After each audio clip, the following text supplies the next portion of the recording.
Muy buenas noches, es grato tenerlos de vuelta en el programa y en esta ocasión vamos a tocar el tema del momento, que es el conjunto de desarreglos de clima y lluvias, inundaciones y esta historia que parece la de tantas veces anteriores. Ya hemos visto esto anteriormente, ¿no? Tenemos como invitados a Amalia Moreno, que ha sido directora ejecutiva de la Autoridad para la Reconstrucción con Cambio y también viceministra de Saneamiento y Vivienda.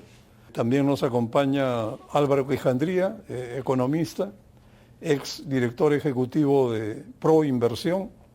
Tiene un dominio amplio de estas grandes inversiones y también la solución de necesidades mediante infraestructura.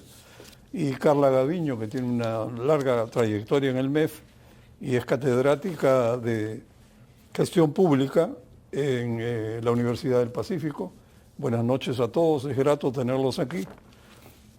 Para empezar, yo diría que el Estado tiene funciones básicas, ¿no?, que son indiscutiblemente las que generaron la creación de los Estados, ¿no? Básicamente seguridad, orden interno, defensa de las fronteras, pero también la atención de desastres, ¿no? Y eso es lo que estamos viviendo ahora. Pero en el Perú no tenemos un sistema integral, permanente, autónomo, con presupuesto para la prevención, atención y, por supuesto, reconstrucción después del evento desastroso. Parece que no está en nuestro chip. Estados Unidos tiene una entidad que se llama, por sus siglas en inglés, FEMA, y quiere decir Federal Emergency Management Agency. O sea, lo ven como la gerencia del manejo de desastres. Y por supuesto que tiene gente que cree que no hace bien su trabajo y otros que la apoyan, pero tiene ya varias décadas en actividad y siempre ha ido tratando de mejorar. Lo que sí hemos tenido aquí es un sistema de reconstrucción post-desastre a cargo de la Autoridad para la Reconstrucción con Cambios en un modelo de gobierno a gobierno que precisamente va a ser el tema de esta primera parte de nuestro programa.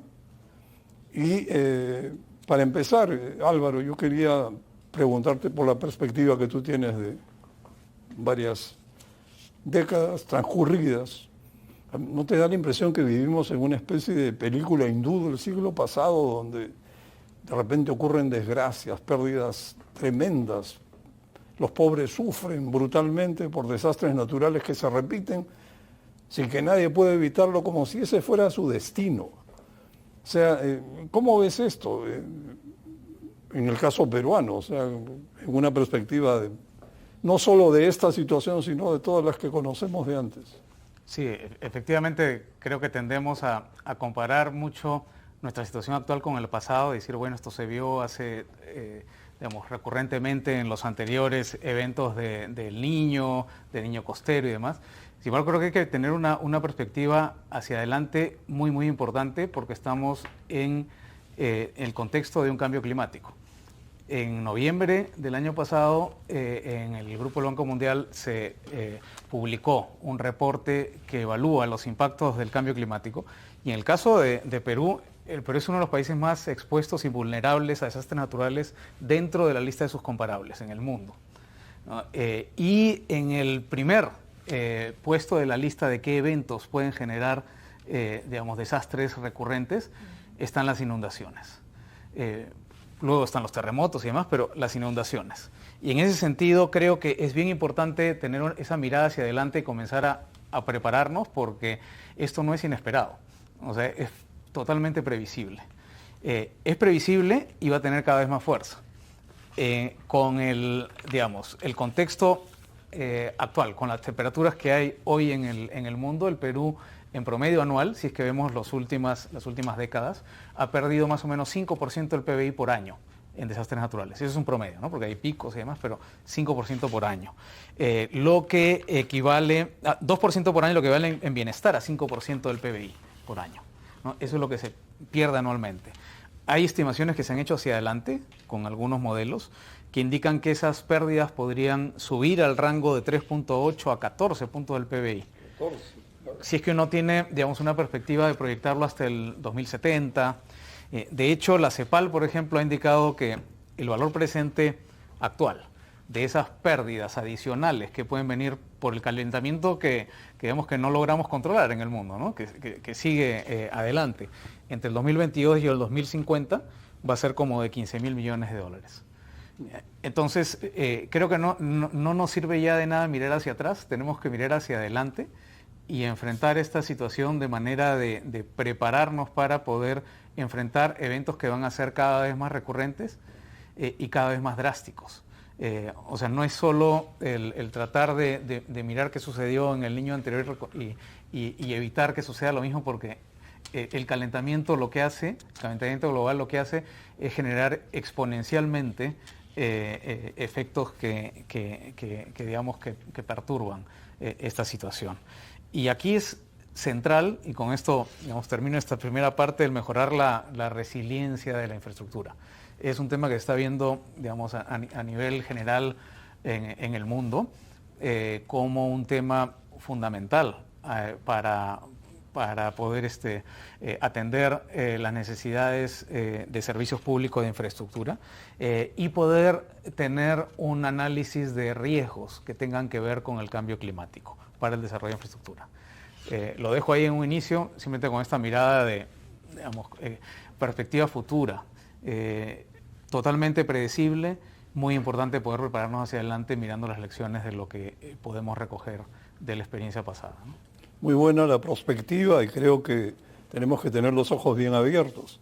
Bueno, está con nosotros Amalia Moreno, que fue directora ejecutiva de la Autoridad para la Reconstrucción con Cambios desde noviembre del 19 hasta mayo del 22, y estuvo allí en junio del 2020 cuando el presidente Vizcarra firmó el acuerdo de gobierno a gobierno con el Reino Unido para atender justamente la reconstrucción con cambios en sus aspectos, en diversos aspectos. La idea era que el Reino Unido brindaría asistencia técnica para el desarrollo de obras de prevención y reconstrucción en las zonas del país afectadas por el Niño. Y lo digo en el orden en que se presentó el asunto. Prevención, en primer lugar. Recuerdo al presidente Vizcarra en su discurso bien interesante, diciendo que esta vez sí la prevención y la prevención. Bueno, ahora el acuerdo incluía la construcción de 74 colegios en su inicio, ¿no? Bueno, es un dato. El 23 de febrero el embajador del Reino Unido dijo que se han entregado 22 colegios de esos 74 después de 3 años. También formaban parte del programa de obras 15 centros de salud. Y a la fecha, según el embajador, se han entregado 2 establecimientos de salud permanentes y 3 establecimientos de salud temporales, y además incluía soluciones integrales para 17 cuencas nada menos, 5 quebradas, 7 sistemas de drenaje. Hace poco, en octubre del año pasado, se entregó el plan maestro del río Piura y también anunció el embajador, se han firmado 15 contratos de acciones preventivas en ríos y quebradas. Muy bien, esta es la foto que nos han mostrado. Pero yo tengo una duda, Amalia, y te pediría que brevemente, porque después te voy a hacer la pregunta que quisiera hacerte para empezar a analizar, pero para ubicarnos todos. La reconstrucción con cambios habla de miles de intervenciones. Según la actual directora ejecutiva, ha habido 7.400 intervenciones, nada menos. Pero en el acuerdo de gobierno a gobierno inicial había solo unas cuantas obras, dos docenas, 3 docenas. ¿Qué diferencia hay entre obras e intervenciones? Porque si no nos perdemos. Claro. Yo la verdad no puedo seguir el razonamiento, como me hablan de intervenciones, obras, no cuadran los números. Sí. A ver. Bueno, muchas gracias, Gonzalo. En primer lugar, siempre saludando de manera muy solidaria a todos los damnificados de estas precipitaciones. Y sí, es verdad, es muy importante entender cómo se lee la Autoridad para la Reconstrucción con Cambio en el plan que se construyó para esta autoridad. Habla de 11.000 intervenciones y creo que para ordenarnos no podemos hablar de otra cosa que no sea intervenciones. No incluir el término obra, término obra, sino solo hablar de 11.000 intervenciones. Dentro de esas 11.000 intervenciones hay muchas intervenciones que son de prevención. Pero ¿qué es lo importante entender? Es que cuando entra el convenio de gobierno a gobierno, solo es para unas intervenciones estratégicas de prevención, de salud y de educación, algunas. El otro paquete o el otro gran paquete de intervenciones se ha trabajado a través del financiamiento a los 3 niveles de gobierno, ¿no? Alcaldes, regiones y el gobierno nacional, para que puedan ejecutar esas obras. Y es allí cuando, por ejemplo, la directora dice, se han culminado 7.400 intervenciones. Muchas de esas intervenciones pertenecen a este grupo grande de financiamientos. Correcto. Y cuando dicen culminado, ¿quieren decir que se devengó los recursos al gobierno subnacional? Culminado significa que la obra está liquidada, ya se entregó la obra a la ciudadanía, está al servicio de la población. Ah, qué bueno. Bueno, por otro lado, Amalia, ahora sí entrando en materia, le llueven críticas a la Autoridad para la Reconstrucción con Cambios, tan elogiada hasta hace poco por su capacidad de ejecución de gasto. Sí. Y el público, sin embargo, la juzga en toda su extensión, en su trayectoria completa, desde mayo del 2017 hasta la fecha, ¿no? No es que la autoridad cambió a unidad ejecutora en el 22, así que no me miren antes de eso, porque, perdón, en el 20, porque no, en realidad es todo el paquete completo. ¿Qué cosa es lo que ha pasado? Porque parece que ha habido esta tendencia a hacer las cosas fáciles, que producen buenas fotos en las inauguraciones, como escuelas, establecimientos de salud, pero la parte brava, lo más difícil, que es manejo de cuencas, defensas ribereñas, incluso redes pluviales, que parece tan sencillo, no se han hecho. Sí. Perfecto, yo creo que es muy responsable hablar de todo el periodo de la Autoridad para la Reconstrucción con Cambios, y por eso justamente creo que también es hasta un poco insensible decir que las obras de reconstrucción no eran importantes para la población. Por eso es que se llamó Autoridad para la Reconstrucción con Cambios, porque cuando se dio el fenómeno del Niño, todos estaban pensando en reconstruir las ciudades que habían sido afectadas. Y por eso además le dieron 18.000 millones al componente de reconstrucción de obras y solo 5.000 millones a las obras de prevención. Y en las obras de prevención, ¿qué se había considerado? Algunas defensas ribereñas que ya están hechas, pero que no son suficientes para proteger a la población, limpieza de los ríos, ¿no? Y algunos estudios que también ya se han realizado. Ahora viene la segunda parte. La segunda parte es que lo que sí tiene que marcar la ciudadanía es que estas obras entran a ejecución en el año 2021, y ni siquiera ejecución, sino están elaborándose los expedientes técnicos para luego entrar a la ejecución de las obras. Es esa el tránsito, digamos, de una obra de prevención que de repente, si hay una crítica que hacer a esta entidad, es que con este proyecto se empezó con las intervenciones de prevención, se empezó tarde, sí, porque hemos empezado a fines del 2020 y obviamente hay ese retraso, ¿no? Ahora, yo tengo la impresión que desde el inicio, desde la firma del contrato de gobierno a gobierno, se sabía que las obras de prevención iban a ser de larga data, que no iban a terminar durante la vigencia del contrato. Sin embargo, esto parece que no se tomó en cuenta, porque el esfuerzo se puso en hacer lo que se puede llamar helados de vainilla, escuelas, establecimientos de salud, que no son pues nada complicados, ¿no? Pueden ser muchos, pero no son complicados como lo es por ejemplo, el manejo de quebradas, que es el control de huaicos, eso sí que es palabras mayores. ¿Tú cómo ves este asunto? O sea, ¿se dejó lo difícil para después o para nunca o qué? Yo creo que efectivamente, primero que nada, muchas gracias Gonzalo por la invitación, un saludo para Amalia, para Álvaro y para toda la audiencia que nos está acompañando. Yo creo que efectivamente hay un tema que ha señalado de forma muy correcta Amalia, que es desde el inicio las obras fueron orientadas principalmente a la construcción y se empezó a atender en mi perspectiva, pues aquellas demandas más inmediatas que tenía la población, que tenían las autoridades del lugar, ¿no? No necesariamente era la ARC la que priorizaba la Autoridad para la Reconstrucción con Cambio, sino los alcaldes, los gobernadores regionales, ¿no? Fue, en mi concepto, una autoridad que empezó financiando casi clientelistamente conforme se iban solicitando propuestas de lo que se identificaba en el momento. No hubo una buena planificación ni planeamiento desde el inicio de cómo abordar de forma integral todo esto.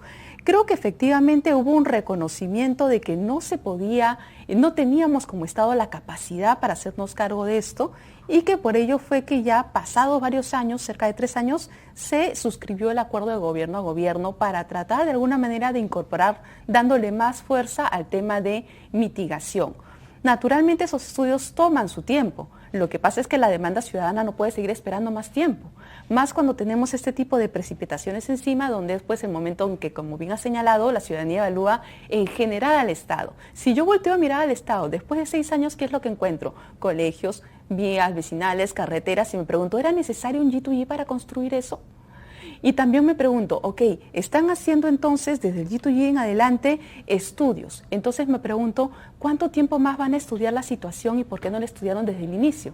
Para nosotros, como personas cercanas al Estado y que comprendemos el manejo, podemos entender la importancia de no castigar los procesos técnicos, la importancia de la maduración en toda la etapa, ¿no? del ciclo de las inversiones públicas, pero también creo que falta un poco de sensibilidad desde el inicio y de claridad de para qué se necesitaba una institución como la ARC.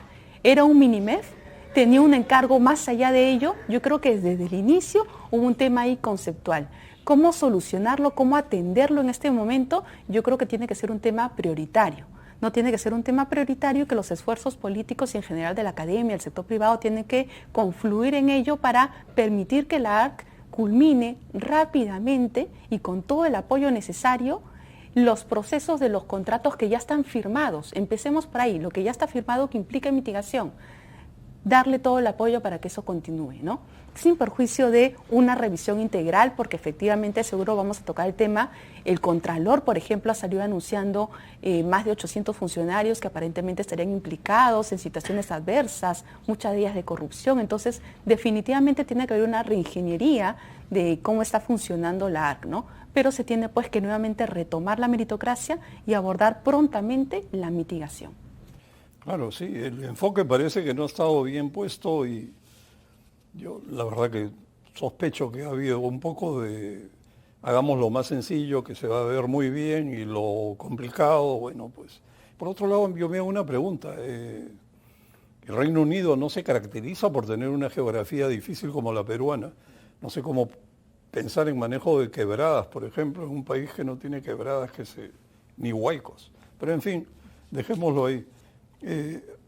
Álvaro, en tu experiencia amplia en temas de financiamiento y de grandes proyectos, ¿es necesario, crees, suscribir un gobierno a gobierno con el país que sea para contratar un PMO, que es finalmente lo que cuenta, ¿no? El grupo de profesionales que el país selecciona, sus mejores gentes, y nos vienen a asesorar, que vale la pena recibir asesoramiento para hacer las cosas bien y dentro del presupuesto y en el tiempo contratados. ¿Crees que es necesario un gobierno a gobierno? No es imprescindible, ciertamente. Hoy ya existe la posibilidad de que, digamos, cualquier entidad ejecutora, los ministerios principales, puedan contratar un PMO. Es más, eso se ha reforzado a través de las últimas modificaciones a las normas de APPs y de horas por impuestos, con la creación de esas unidades, las OEGPs, que deberían ser las anclas para poder contratar esos PMOs. Entonces, en la práctica se puede y se debe, en realidad, porque son una asistencia, un apoyo necesario para lo que es una buena práctica, para incorporar buenas prácticas en gestión de proyectos. Y buena práctica en gestión de proyectos pasa, en primer lugar, por hacer un seguimiento muy estricto de la línea crítica de desarrollo del proyecto y la implementación. Un PMO lo que trae es esa buena práctica, trae los sistemas para hacerlo y para poder mejorar la ejecución. Y ahí es bien importante tener en cuenta que eso va por el lado de la ejecución, ¿no? De la ejecución del gasto. Al final hay un paso previo, que creo que es en donde seguimos dando vueltas como país, como Estado, que es la parte inicial, la gobernanza de todo el sistema, la toma de decisiones de qué se hace y qué no se hace, qué va por la vía de qué instrumento y qué no. Cuando uno evalúa, digamos, tiene un paquete de proyectos que llevar adelante, prioriza esos proyectos de acuerdo a las brechas que va a atender, y de ahí debiera venir el tema de qué instrumento utilizo. Es bueno tener una gama amplia de instrumentos, ciertamente permite atender situaciones como, por ejemplo, la que se enfrentaba cuando hubo los Juegos Panamericanos, hay una fecha límite, entonces se tiene que atender por la vía de un instrumento que sea el más adecuado. En este caso ayudaba mucho lo de gobierno a gobierno, el tener el esquema de gobierno a gobierno, además de la incorporación de PMOs, de los contratos de última generación y demás. Pero también, si es que uno tiene una perspectiva de mediano plazo para proyectos más grandes, el análisis tiene que ser uno de valor, lo que se llama el valor por dinero. ¿Qué quiere decir esto? Que en algunos casos puede ser más conveniente ir por la ruta de las acciones público-privadas o ir por la ruta de obras por impuestos, que es un instrumento bien particular que hemos creado en el Perú y que puede servir para algunas cosas más pequeñas, o por la ruta de obra pública tradicional. Al final, ese análisis es el que nos está fallando. ¿Por qué? Porque se va pensando, bueno, vamos por la ruta de gobierno a gobierno o vamos por la ruta de APPs, a veces por las razones equivocadas. La razón correcta es identificar en qué casos el sector privado puede traer un beneficio para la sociedad desde el punto de vista de manejar mejor el riesgo de los proyectos. Y ese es el centro de toda la cuestión. Esa pregunta, ese análisis, creo que no lo estamos llevando adelante como país en ninguna instancia. Claro, falta un set de criterios, ¿no?, para escoger bien. Sí. Bueno, vamos a una pausa y volvemos.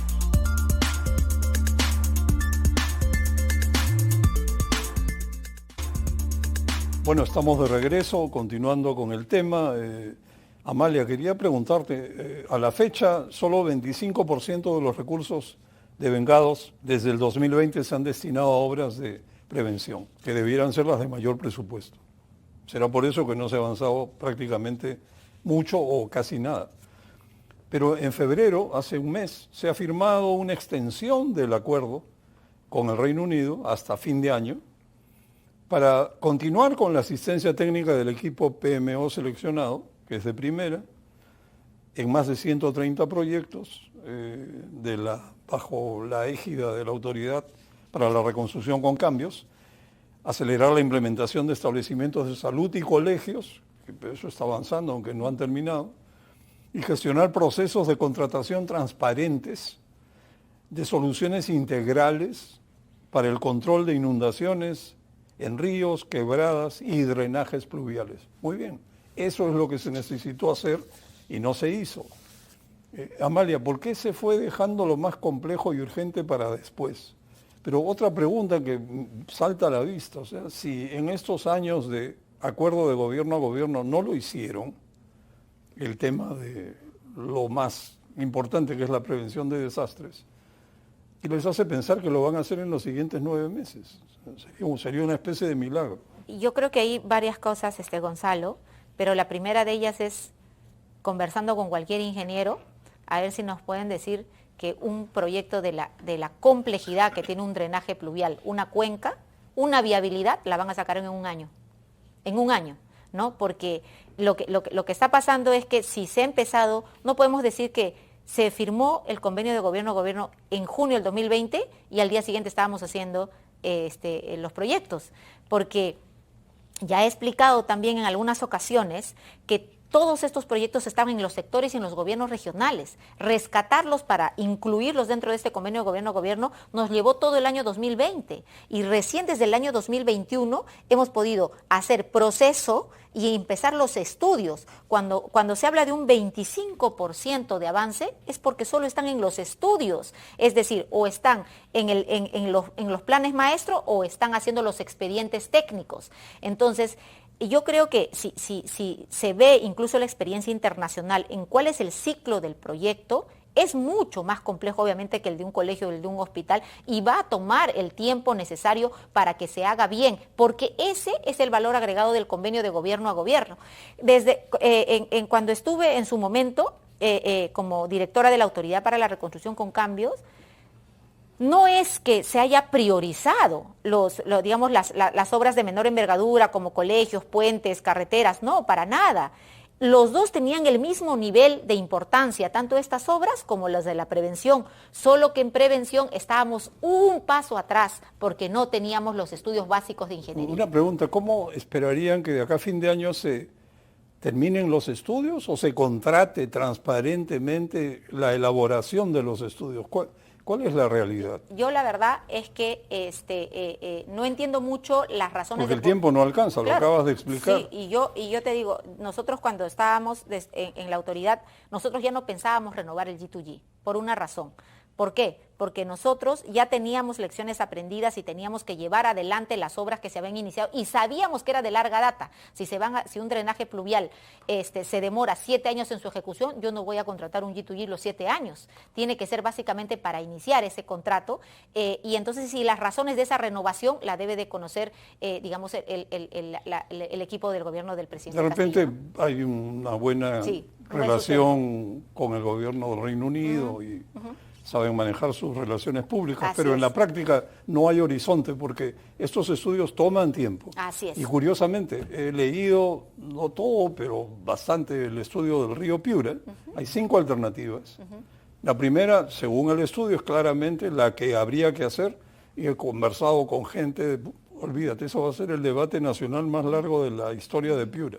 O sea que de allí a que esto se traduzca en viabilidad y empiece la ejecución, pueden pasar 2 niños más, ya no hablemos en términos de años. Pero sí coincidirás conmigo, perdón Gonzalo, en que todos coinciden en que se tiene que trabajar ya la salida al mar.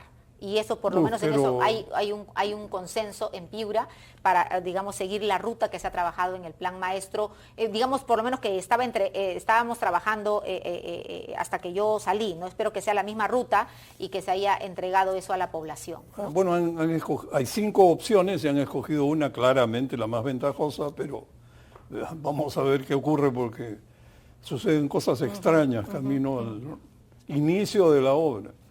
Así que, bueno, pero quería preguntarte, Carla, ¿cómo ves esto de los gobiernos? Porque parece que fueran la moda, ¿no? Gobierno a gobierno para todo. Porque parece que hubiéramos dejado de pensar, exagerando un poco, ¿por qué no tercerizamos al gobierno y contratamos a Colombia, a Chile, tienen a Petro y a Boris, que vengan a gobernar acá? Pues es ridículo decirlo, pero tenemos que formar también capacidades en el país. Uno puede contratar PMOs para aprender, absorber conocimiento, es muy útil, pero no necesita un gobierno, que además cobran bien caro, creo que 6% del valor de las inversiones. ¿Qué piensas de eso? Claro, si me permites brevemente y muy chiquito para que la audiencia nos comprenda, cuando estamos hablando de un contrato gobierno a gobierno, estamos hablando de un contrato que se suscribe, no un convenio que se suscribe entre el Estado peruano y el Estado extranjero para que este Estado extranjero pues seleccione a la empresa que se va a encargar de la ejecución de las obras, incluye también el tema de la PMO, de la asistencia técnica, la capacitación, en general de la gestión de estos proyectos. ¿No? Entonces, este contrato, por su naturaleza, no pasa por la norma de contrataciones del Estado. ¿De acuerdo? Entonces, se está haciendo al margen de la regulación general que se aplica a la mayor cantidad de obras. Estos contratos no incluyen la operación y mantenimiento. ¿De acuerdo? Entonces, una vez que se termina de ejecutar el proyecto, pues, o la inversión pública, esta pasa al Estado para que éste se encargue de poner en funcionamiento la obra. Esa es una pequeña acotación que quería realizar. ¿Y por qué? Porque yo creo que esta herramienta que hemos traído, que se empleaba previamente para lo que era equipamiento principalmente militar, de defensa, pero que empezamos a utilizar a través de la experiencia de los panamericanos en infraestructura pública, es positiva para casos donde, como bien mencionaba Álvaro, hay un elemento importante que nos lleva a tener que contar con este apoyo internacional, con esta asistencia técnica para lograr una meta que de otra manera como país no podemos lograr. Me refiero, por ejemplo, cuando hay proyectos que no tenemos la capacidad de construir, cuando tenemos una fecha, un deadline, como el caso de los panamericanos, que por N motivos no vamos a poder lograr. Pero yo no considero buena idea utilizar el G2G para evitar o saltear, por así decirlo, la norma de contrataciones del Estado en cualquier proyecto que podría hacerse de forma natural por las instituciones públicas, así como para aquellas intervenciones que tengan un tema de funcionamiento, operación y mantenimiento importante que necesite ser realizado con la mejor capacidad técnica y que quizá ahí la opción de las asociaciones público-privadas, APP por sus siglas, no sean una mejor apuesta, para contar adicionalmente con recursos privados, con el aporte del sector privado en lo que es la operación y mantenimiento, funcionamiento. En síntesis, yo coincido con la idea que mencionaba Álvaro de que lo que nos está faltando como país es apuntar mejor a qué herramienta utilizar de todo el abanico que tenemos para los proyectos. Y por eso es que la naturaleza del proyecto tiene que orientarnos para ver exactamente por qué vía vamos a ir. No es lo mismo hablar del contratista que hace una obra por impuestos, que efectivamente la hacen principalmente en el marco de la responsabilidad social, que hablar del contratista que hace una concesión de APPs que tiene décadas de duración, que hablar del contratista que te va a hacer obra pública. Así como tampoco es lo mismo hablar de un G2G que no implica la parte del funcionamiento que hablar de una APP que sí la implica, ¿no? Entonces yo creo que ahí tenemos que realmente pensar como país ¿cuál es la vía que queremos utilizar? Es bueno tener el abanico, pero hay que saber mapear caso por caso para cuándo identificarlos. En lo particular, si me permites para cerrar, yo creo que los G2G son una herramienta positiva, pero hay que focalizarlos más y mejor. Bueno, quizás quedó evidenciado que sirvieron para los Juegos Panamericanos, que era una especie de perita en dulce, proyectos deportivos, en unos juegos que tenían un deadline, una fecha de inicio que había que cumplir. ¿Qué alcalde se hubiera atrevido a hacerla de costumbre, de demorar el permiso y ponerle trabas a un proyecto de esos? Nadie. Todo fluyó, se trabajó bien, hay que reconocerlo, salió muy bien. Pero de ahí a dar el salto intelectual de creer que entonces eso funciona para hacer obras de prevención para desastres naturales, error, pues, ahí hay un problema. Otro problema es pensar que ahora se puede hacer la carretera central, aeropuertos, etcétera, etcétera, en gobierno a gobierno, que en el fondo son obras públicas. Y la obra pública necesita ser pagada del presupuesto en todo momento. ¿Cómo ves esto, Álvaro? Sí, efectivamente creo que la secuencia de qué preguntas hacerse para poder seleccionar una modalidad de desarrollo de infraestructura pública, la secuencia correcta, debiera ser preguntarse primero si es que es posible o no movilizar inversión privada. Y luego, una pregunta que ya es de segundo orden es si no tengo la posibilidad de movilizar inversión privada o no genera, digamos, un beneficio para la sociedad en el sentido de que haya un privado que tome parte del riesgo, ¿qué modalidad uso para obra pública? ¿No? Y es allí donde creo que hemos estado dando vueltas por el lado de pensar que el mecanismo de gobierno a gobierno en el fondo es un mecanismo de ejecución de infraestructura privada, ¿no? Es obra pública, ejecutada por otro gobierno, pero es obra pública, bajo el marco de una ley de contrataciones distinta. Entonces, en la práctica lo que estamos haciendo es buscar atajos a el tema real, central de fondo, que es evaluar nuevamente la ley de contrataciones pública.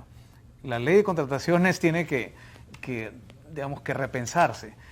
Hay una serie de elementos allí que son los que llevan a que al final del día existan algunas dificultades para la implementación de proyectos. Y por otro lado está el tema de las capacidades dentro del sector público. Los convenios de gobierno a gobierno de alguna manera también han facilitado pues, el establecer los PMOs, el traer capacidades adicionales a las que están dentro del sector público, pero de nuevo es como un atajo a la pregunta o el tema de fondo, que es cómo generamos esas capacidades permanentes, ¿no? Cómo generamos, digamos, la misma capacidad que tiene un PMO para seguir la línea crítica de un proyecto en el Ministerio de Transporte, en el Ministerio de Vivienda, en el Ministerio de Agricultura, ¿no? Eso es el tema de fondo en la práctica. Y creo que no podemos seguir dándole vueltas y evitándolo.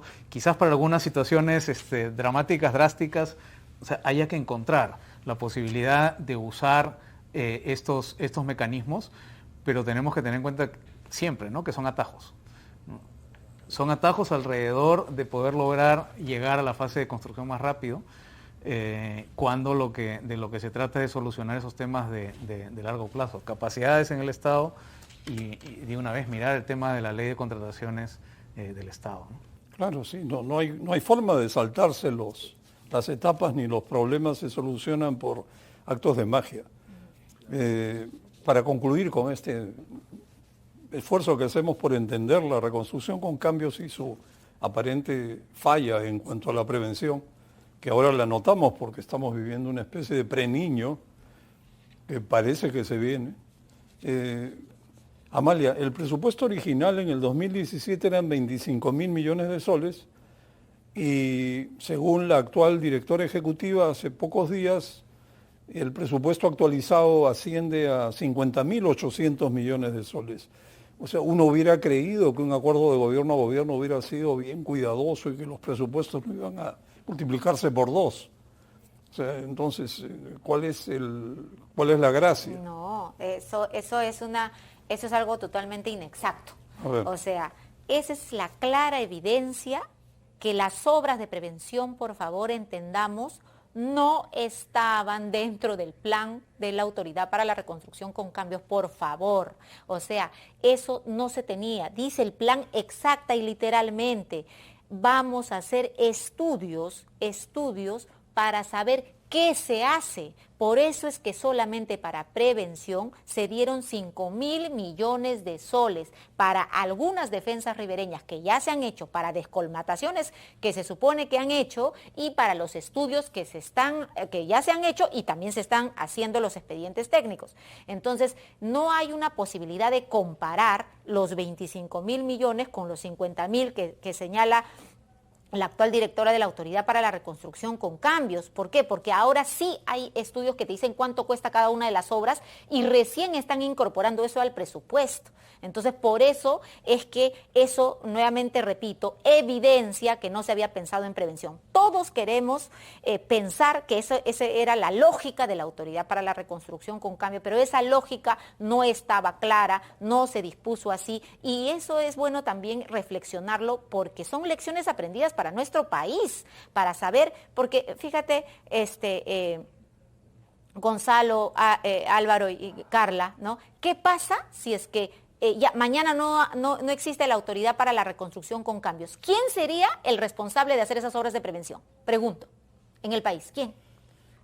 ¿No? Entonces, ¿eso qué significa? Que en este momento el Perú tampoco está preparado para enfrentar, ¿no? Como bien lo has dicho, tú empezaste diciendo, no tenemos una entidad de prevención como la tiene Estados Unidos, no la tenemos y por eso estamos atacando pedazos. Es más, incluso si todas las obras de la reconstrucción estuvieran terminadas, no hubiésemos podido evitar desastres como el de Punta Hermosa, donde justamente la falta de gobernabilidad territorial ha hecho que las autoridades le den licencias de construcción en zonas vulnerables. Una pregunta que me viene a la mente.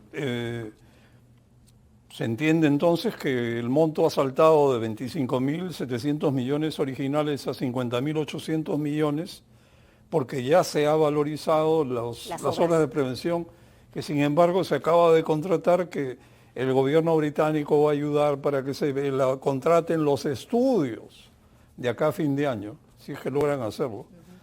Entonces, ¿cómo pueden saber el costo si todavía no tienen los estudios? La verdad que esto no cuadra. La viabilidad. Hay otro punto, la viabilidad, pero eso es posterior. Entonces, por otro lado han anunciado que a la fecha han transferido 31.000 millones de soles a los gobiernos subnacionales para...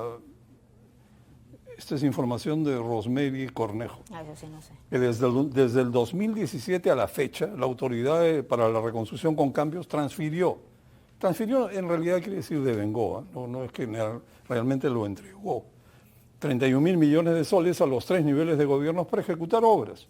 Y que se ha ejecutado, o sea, se ha transferido 21.800 millones, es decir, 71% del monto financiado. Eso es lo que lo acaba de decir, está en gestión hace 4 días o 5 días.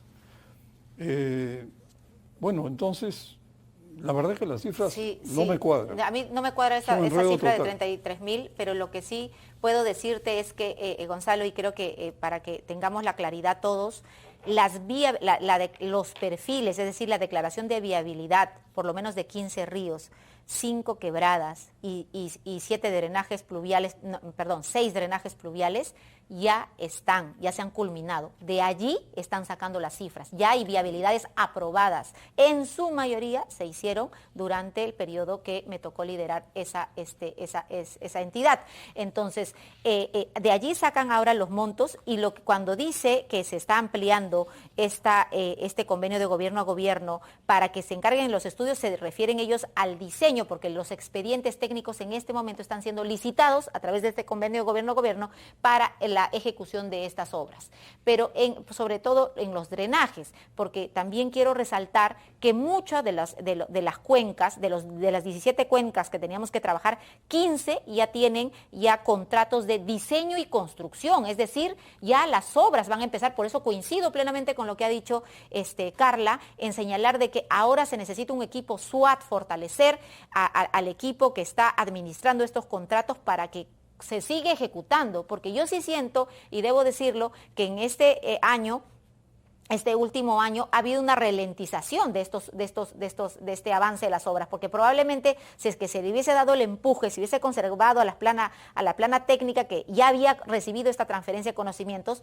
habrían más obras de prevención que estén a la vista de la ciudadanía y sobre todo protegiéndolos. Sí, seguramente, pero el hecho es que las cosas son como son. Carla, ¿tú encuentras transparencia en la información que brinda la autoridad para la reconstrucción? Porque la verdad trato de entender y me pierdo. Es complicado, ¿no? Porque la información que llega por las declaraciones que hace la nueva directora ejecutiva o que hace Nelson Schack, el Contralor, a través de los medios de comunicación, cuando uno quiere entrar como un ciudadano de a pie a la página web para identificarla, no logra dar con esa información.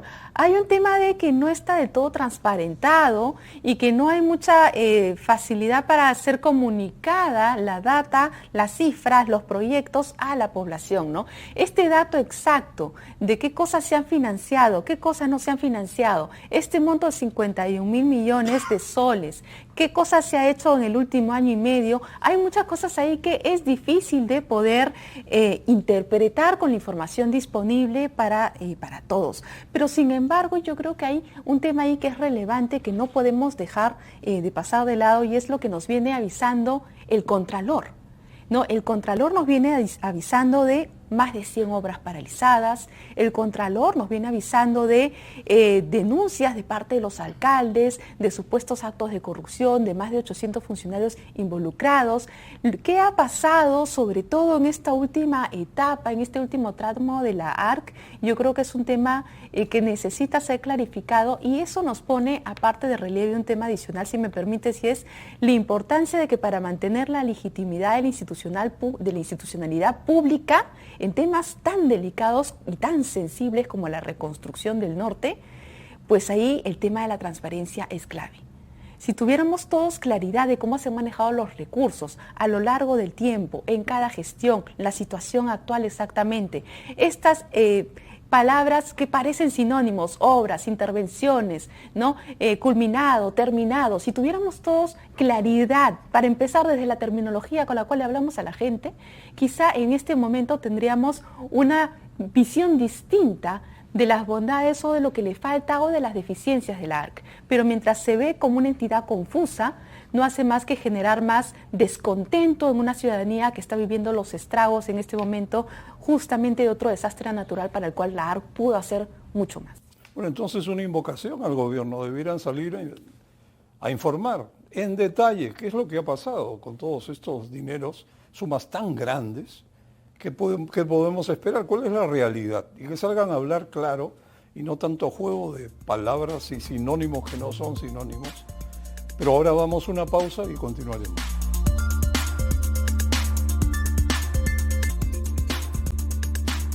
Bueno, estamos de vuelta, el tema es bastante interesante, hemos estado conversando en el intermedio muy animadamente. Ahora quisiera enfocarnos en las salidas políticas que nos acaban de presentar, ¿no? Unos dicen un nuevo Ministerio de Infraestructura, otros dicen se llama Autoridad Nacional de Infraestructura. Son nombres ¿Qué piensas, Álvaro? Un primer tema bien importante a raíz de la conversación es poner en su, digamos, en el plano que debe estar la evaluación de la Autoridad para la Reconstrucción con Cambios, de manera que nos dé lecciones válidas, ¿no? Cuando uno hace una evaluación de un programa de este tipo, tiene que evaluarla contra un contrafactual, lo que se llama un contrafactual. Y el contrafactual en este caso es qué hubiera sucedido si no hubiera estado, ¿no? Y realmente si no hubiera estado, lo que tendríamos es que el 100% de lo que se hizo habría estado en manos directamente de los gobiernos locales, de los municipios, los gobiernos regionales, el gobierno nacional, ¿no? Así de claro, ¿no? Entonces, creo que eso es bien importante porque en esa evaluación lo que van a surgir son, yo creo, me da la impresión de que los mismos temas que hemos visto desde hace muchos años, ¿no? Por un lado, lo que mencionaba, el tema de la toma de decisiones respecto de la inversión pública. Hay casos, yo creo que ahora, digamos, ejemplos bastante extremos de cómo no se coordina, no se planifica adecuadamente. O sea, que la línea 2 del metro vaya a terminar en el terminal antiguo del aeropuerto y no en el terminal nuevo que se contrata. Dentro del mismo ministerio es casi un extremo digamos, de estos temas de planificación y priorización de las cosas, ¿no? Pero como ese uno puede tener, digamos, miles de ejemplos. Colegios que se construyen y que luego no tienen agua corriente para poder funcionar y que se quedan sin funcionar durante meses, años, porque no tienen el agua. O sea, ese tipo de cosas se pueden comenzar a solucionar si es que se trabaja en la parte inicial de la toma de decisiones. Y en eso yo creo que puede ayudar muchísimo el centralizar esa toma de decisiones. No, el Perú, si es que uno ve sus pares, y para referirme sobre los más cercanos, Colombia, Chile, por ejemplo, está en un extremo de toma de decisiones y ejecución descentralizada, ¿no? En el caso de Chile está todo centralizado en el Ministerio de Obras Públicas. En el caso de Colombia hay una situación intermedia. Crearon para transporte la ANI, que se encarga de todo el proceso, desde la planificación junto con su ministerio, porque es, digamos, unidad del Ministerio de Transporte, hasta la ejecución después de los proyectos y el desarrollo de todo el ciclo. En el caso de Perú tenemos, digamos, la situación más extrema desde el punto de vista de descentralización. Y eso requiere unas capacidades de coordinación bien importantes que creo que no tenemos. Lamentablemente, o sea, y en la mi propia experiencia de, digamos, haber estado un tiempo en el sector público, veo que esa capacidad de coordinación es la pata más flaca que tenemos hoy en el Estado peruano, ¿no? Comenzando por ahí, yo creo que hace mucho sentido el pensar en un arreglo institucional que centralice de alguna manera estos temas. ¿Cuánto lo centralizamos? O sea, lo hacemos por sectores, lo hacemos en una sola unidad, un solo ministerio, hiperministerio que vea todos los sectores, le damos la capacidad de hacer planificación, luego desarrollo de los proyectos y finalmente manejo de los contratos, o lo partimos por partes. Creo que todo eso es parte de lo que hay que evaluar. Pero lo que es bastante claro para mí hoy con estas experiencias es que de alguna manera hay que buscar más centralización, ¿no? Ese mensaje, digamos, creo que no podemos evitarlo ya. Amalia, la idea entonces, en pocos minutos que nos quedan, ¿cómo ves este tema de la salida hacia una nueva institución que, me imagino, todos deseamos que haga mejor las cosas? ¿Cómo ves eso? Sí, yo también creo que desde la experiencia digamos, de otros países va a ser bueno, no solamente con un enfoque de estandarización, tener una unidad que desarrolle capacidades, que pueda generar también conocimiento, que pueda generar buenas prácticas que luego se puedan replicar de manera responsable a todo el gobierno subnacional. Va a ser una entidad que va a poder dar esos frutos, solamente que yo creería que debe ser una entidad eminentemente técnica, porque lo que también hemos visto, y eso es un poco lo que contaba Carla al inicio, ¿no? La Autoridad para la Reconstrucción con Cambio en su inicio fue un poco politizado y como utilizas el término clientelista, ¿no? Este tema de incluyo obras, excluyo obras, estaban en ese plan, no era realmente un plan, sino era muy dinámico, por decirlo decirlo menos, porque había demasiados cambios. Ese tipo de situaciones debería de cuidarse a esta institución para que nazca bien como una entidad eminentemente técnica, como lo es FONAFE, como lo es el propio Proinversión, que es una entidad sólida que a lo largo de los años está allí, está la SUNAT. Hay que coberturar, digamos, esta institución, dotarle de estas herramientas, y creo también que eso tiene que estar acompañado con una política de recursos humanos importante dentro del Estado, para que no haya todo este manoseo, porque se producen eso. O sea, yo siento, sinceramente, Gonzalo, que al final, digamos, tenemos que responder por quienes no hicieron bien su tarea, y los que no hicieron bien su tarea en este tema de prevención han sido sectores y también gobiernos regionales, ¿no? Entonces, para no pasar por eso, digamos, una transferencia de conocimientos que esté dentro de esta institución, que pueda manejar todas las obras estratégicas, porque yo le he escuchado al ministro de Economía hablar de una central de megaproyectos. Entonces, si se está haciendo con ese enfoque, yo creo que va a ser bastante saludable para el país, si es que se puede implementar adecuadamente. ¿Cómo ves el tema, Carla? A mí me parece positivo que estemos metiendo en el debate público la institucionalidad que necesita la infraestructura pública en el país, porque concuerdo que no podemos seguir con esta desarticulación que nos evidencia nichos de corrupción, ausencias de liderazgo, y nos complejiza mucho más en un país tan complejo como el nuestro, nuestra capacidad de interactuar, de coordinar, ¿no?, entre los niveles de gobierno para obras grandes. Eso es pues terrible. Si en una misma institución coordinar entre áreas es difícil, imaginémonos entre distintas instituciones públicas. Yo creo que la alternativa tanto de una autoridad nacional de infraestructura o de un ministerio de infraestructura son válidas. Vamos a tener en ambas pros y contras frente a uno u otro, pero en la esencia es que estamos reconociendo que hay un problema de fondo que tenemos que tratar. Lo saludable sería que este diálogo no se quede pues en la conversación intelectual que tenemos cada cierto tiempo, porque no es la primera vez que lo hablamos en este país, sino que realmente se concretice, y ahí probablemente vayan a estar los mayores retos. Yo creo que por el lado de la autoridad nacional va a ser importante, efectivamente, como dice Amalia, la especialización técnica. El tema ahí quizá vaya a ser qué nivel de empoderamiento pueda tener, si es un organismo público adscrito a un ministerio o a PCM, que no me parece que debería ser el lugar ya más para infraestructura. Estamos viendo cómo se vuelve muy político. El nivel de empoderamiento y de convocatoria para llamar a otros ministros a la mesa, gobernadores regionales, alcaldes, la cooperación internacional, eso se vuelve un poco débil con los organismos públicos cuando desde el lado del ministerio pues no se les da de forma permanente y constante el énfasis que necesitan, y la infraestructura es de larga data. Por el otro lado, el lado del ministerio puede tener el riesgo de la burocracia, efectivamente. En ambos lados vamos a tener pros y contras. Es nuestro rol, yo creo, ahora a todos, tanto como sector público, privado, academia, sociedad civil, pues meternos al debate y dar ideas para menguar esos riesgos, pero el cambio lo necesitamos. Aprecio mucho sus comentarios, creo que son muy motivadores. Trataré de hacer un pequeño resumen para concluir. La impresión que tengo después de escucharlos es que no importa el nombre de la cosa, sino que funcione, ¿no es cierto? Y que solucione problemas. Lo que tenemos que tener claro es cuál es el problema o cuáles son los problemas. Y yo los identifico así. En el tema de infraestructura estamos hablando, ¿no?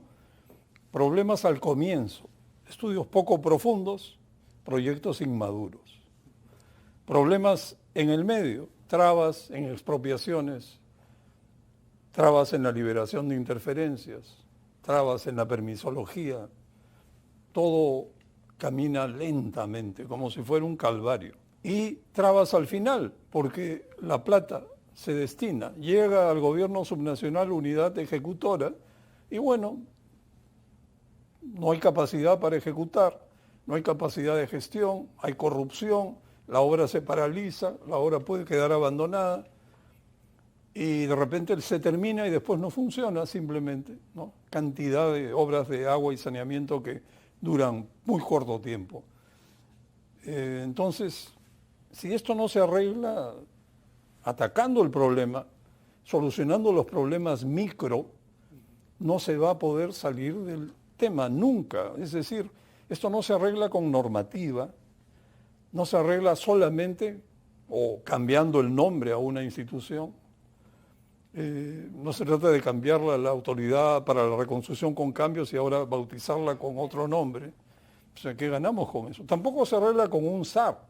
Más bien, amigos, si ustedes escuchan que van a nombrar un SAR contra algo, bueno, dense por perdidos, porque los SARes no pueden hacer caminar al Estado. No hay forma. Eso se arregla desde dentro, yendo a lo pequeño, lo que se llama la plomería de los proyectos. Eso es lo que necesitamos, no grandes normativas con las últimas prácticas, las mejores prácticas, pero que en el Perú no funcionan, pues, ¿no?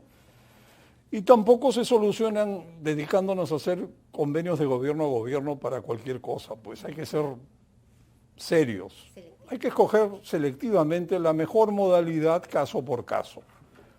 Y tenemos que tener megaproyectos también, tenemos que tener obras pequeñas en las localidades más remotas, como contaba Amalia, lo difícil que es arreglar un camino vecinal que ha sufrido destrozos. Es dificilísimo, parece mentira algo tan pequeño, pero así ocurre.